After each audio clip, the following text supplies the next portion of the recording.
সমস্ত মন্দির দর্শন করার পর এই যে তারপর একটুখানি লাঞ্চ করে নিলাম, স্পেশাল বেনারসি থালি।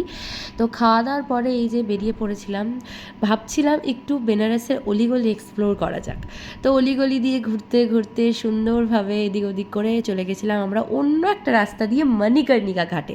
সত্যি কথা বলতে আমরা ভেবে নিয়েছিলাম শর্টকাট, মানে ওই যে রাস্তা দিয়ে সবাই যায় সেই রাস্তা দিয়ে আমরা যাব না, আমরা বেনারসের অলিগলি এক্সপ্লোর করে নতুন নতুন রাস্তা বের করে দেন আমরা যাব। আর সেটাই আমরা করেছিলাম। যে রাস্তাতে কেউ ছিল না, মানে যে রাস্তাতে কোনো লোক নেই, মানে যেটা যেটা নর্মাল রাস্তা না, সেই রাস্তা দিয়ে আমরা গেছি। তো এটা হচ্ছে বেনারসের মণিকর্ণিকা ঘাট। যেহেতু জল বেড়েছে তার জন্য বেশিরভাগ মানে দাহ ওপরে ছাদে করা হচ্ছে। তো সেটাই আমরা দেখেছিলাম, অনেকক্ষণ ওখানে ছিলাম, একটা শান্তির জায়গা যেখানে আগের বার গিয়েও আমরা অনেকক্ষণ ছিলাম। তো তারপরে আর কি, যে বললাম না যে রাস্তাতে কেউ নেই সেই রাস্তা দিয়ে আমরা এসে পৌঁছালাম দশাশ্বমেধ ঘাটে, যেখানে আর 10-15 মিনিটের মধ্যেই আরতি শুরু হবে। তো এই যে নিচে মা গঙ্গার মন্দিরের আরতিটা শুরু হলো, তো এটা শেষ হবে তারপর ওপরের আরতি শুরু হবে।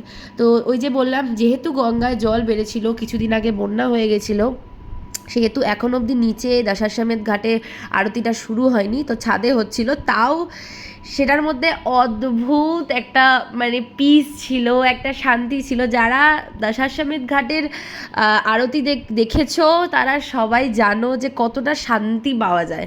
তো সত্যি কথা বলতে আরতি দেখা, মানে আমি আগে যখন দেখেছিলাম প্রচণ্ড ভিড়ের মধ্যে দূর থেকে দেখেছিলাম, আর এখানে এত কাছ থেকে দেখেছি, ভেতরের ইমোশনটাকে ধরে রাখতে পারিনি, আমার চোখ দিয়ে জল বেরিয়ে গেছিলো। আর প্রচণ্ড ভালো লাগছিল, একটা চারিদিকে একটা মানে একটা পজিটিভ ভাইব ছিল, সবার মুখে ভগবানের নাম, সবাই একসাথে বাবা মহাদেবের নামে জয়ধ্বনি দিচ্ছে, মা গঙ্গার নামে জয়ধ্বনি দিচ্ছে, তার সাথে এই আরতি।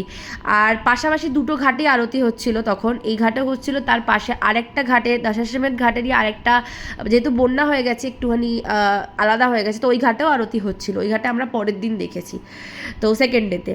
দেন আরতি কমপ্লিট হয়ে যাওয়ার পরে নিজের সমস্ত মনের ইচ্ছে জানিয়ে মা গঙ্গার বুকে আমরা প্রদীপ ভাসালাম। তো এইভাবেই আমরা আমাদের ফার্স্ট ডেটা কাটালাম বেনারসে। তো টাটা।